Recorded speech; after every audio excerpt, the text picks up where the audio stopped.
'అవిహితం' ఇదొక మలయాళం సినిమా. ఇది తెలుగులో కూడా స్ట్రీమ్ అవుతుంది. జియో హాట్‌స్టార్‌లో ఉంది. అసలు ఈ సినిమా ఎలా ఉందో ఇప్పుడు ఈ రివ్యూలో చూసేద్దాం. దానికంటే ముందు ఫస్ట్ టైమ్ ఎవరైనా మన ఛానల్ చూసినట్టయితే వెంటనే అయితే సబ్స్క్రైబ్ చేసుకోండి. 'అవిహితం' అంటే తెలుగులో అక్రమ సంబంధం లేదా సరైంది కాదు, ఏదన్నా రాంగ్ అటువంటి మీనింగ్ వచ్చే విధంగా అయితే ఉంది తెలుగులో. ఇది మలయాళం పదం కాబట్టి. సో, ఇక ఈ సినిమాలో ఉన్న కథ కోసం మాట్లాడుకుంటే వ్యక్తి డైలీ తన ఫ్రెండ్స్‌తో రెగ్యులర్‌గా మందు కొడుతూనే ఉంటాడు. సో, అదే వ్యక్తి అలవాటుగా మందు కొట్టిన తర్వాత తన ఇంటికి వెళ్ళబోతుంటే దారిలో అతనికి ఒక సీన్ అయితే ఎదురవుతది. ఒక ఇద్దరు వ్యక్తులు మగ, ఆడ కలిసి ఆ చీకట్లో ఏదో చేస్తున్నట్టయితే మనోడికి కనిపిస్తది. సో, ఇంతకీ ఆ చీకట్లో ఉన్నది ఎవరో కనిపెడదాం అని చెప్పేసి అక్కడే దాక్కొని మనోడైతే వెయిట్ చేస్తాడు. సో, ఆ జంట అయితే ఎవరున్నారో మనోడికైతే తెలుస్తది.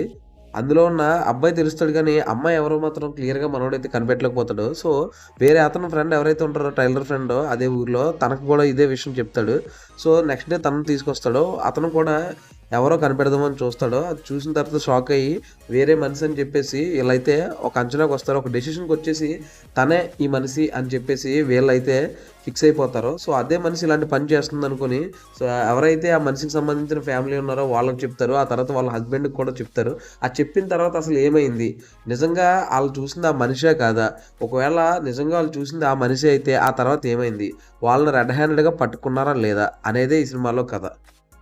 సినిమా స్టార్ట్ అయిన 5 నిమిషాలకే మెయిన్ ప్లాట్ ఏంటో మనకు అర్థమైపోద్ది. వెంటనే కథలోకెళ్తే ఎళ్ళిపోద్ది. అక్కడి నుంచి డార్క్ కామెడీ అయితే అలా నడుస్తూనే ఉంటది. అక్కడక్కడ కొన్ని డబుల్ మీనింగ్ డైలాగులు గాని, లేదంటే కామెడీ కూడా పర్లేదు బానే ఉంది. బానే వర్కౌట్ అయింది. అసలు ఇలాంటి కథ ఎంచుకుంటారని అయితే నేనైతే ఎక్స్‌పెక్ట్ చేయలేదు నిజంగా. ఎందుకంటే మన తెలుగులో ఇలాంటి రిస్క్‌లు అయితే చేయరు. ఆల్రెడీ మలయాళం వోళ్ళు వేరే లాంగ్వేజోళ్ళు తప్ప. సో, ఈ సినిమా అయితే కామెడీ పరంగా చెప్పుకుంటే బానే అనిపించింది నాకైతే. ఫస్ట్ హాఫ్ గాని, సెకండ్ హాఫ్ గాని కామెడీ అయితే బానే వర్కౌట్ అయింది. ఆ ఎంచుకున్న పాయింట్ కూడా ఇంట్రెస్టింగ్‌గానే ఉంది. ఇంతకీ ఆ వ్యక్తి ఎవరా కనిపెడదామని. మనకు కూడా రకరకాల ఆలోచనలొస్తాయి. ఇంతకీ ఈ మనిషా? లేదంటే వేరే వ్యక్తా? లేదా ఇంకొకరా? అని చెప్పేసి. బట్ ఓవరాల్‌గా క్లైమాక్స్‌లో ఉన్న ట్విస్ట్ ఏదైతే ఉందో ఆ ట్విస్ట్ అయితే బానే ఉంది. మనం అసలు ఎక్స్‌పెక్ట్ చేసుండము ఆ మనిషి అని చెప్పేసి. అట్ ద సేమ్ టైమ్ ఇక్కడేంటంటే క్లైమాక్స్‌లో ఒక చిన్న మెసేజ్ ఏదో ఇద్దాం అనుకున్నారు. బట్ నాకు తెలిసి అదైతే అంత వర్కౌట్ అయినట్టయితే అనిపించలేదు.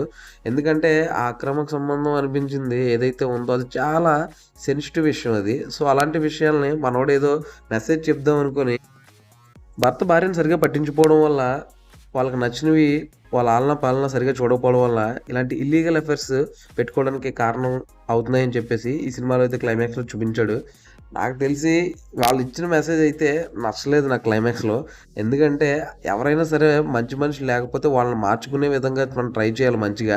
అంతే తప్ప వాళ్ళు మంచిగా లేరని చెప్పేసి వీళ్ళు నచ్చినట్టు వీళ్ళు ఇలా ఉంటే అది కరెక్ట్ కాదని నాకైతే అనిపించింది. అదొక్కటే నాకు. బట్ వాళ్ళు చెప్పిన పాయింట్ ఏదైతే ఉందో అది కరెక్ట్. బట్ దాన్ని కూడా కొంచెం మంచిగా మార్చుకొని కరెక్ట్ చేసుకోవాలని చెప్పి మెసేజ్ ఇచ్చుంటే బాగుండేది. బట్ నీకు నచ్చిన వాళ్ళతో వెళ్ళిపో, వాళ్ళని నువ్వు సరిగ్గా చూసుకోవట్లేదు కదా! అందువల్ల ఇలా చేస్తున్నావు అంటే అదైతే కరెక్ట్ కాదేమో అని చెప్పి నాకు అనిపించింది. బట్ మీరు గనుక ఒకసారి ఈ సినిమాని చూస్తే మీరేం ఫీల్ అయ్యారో క్లైమాక్స్‌లో అయితే ఒకసారి అయితే కామెంట్ చేయడం అయితే మర్చిపోవద్దు. అలాగే మన ఛానల్‌ని ఎవరైనా సరే ఫస్ట్ టైమ్ చూసినట్టయితే సబ్స్క్రైబ్ అయితే చేసుకోండి. అలాగే చాలామంది జస్ట్ చూస్తున్నారు గానీ ఎవరు లైక్, షేర్ ఆర్ సబ్స్క్రైబ్ మాత్రం చేయట్లేదు. దయచేసి అవి మాత్రం చేయండి. Thank you.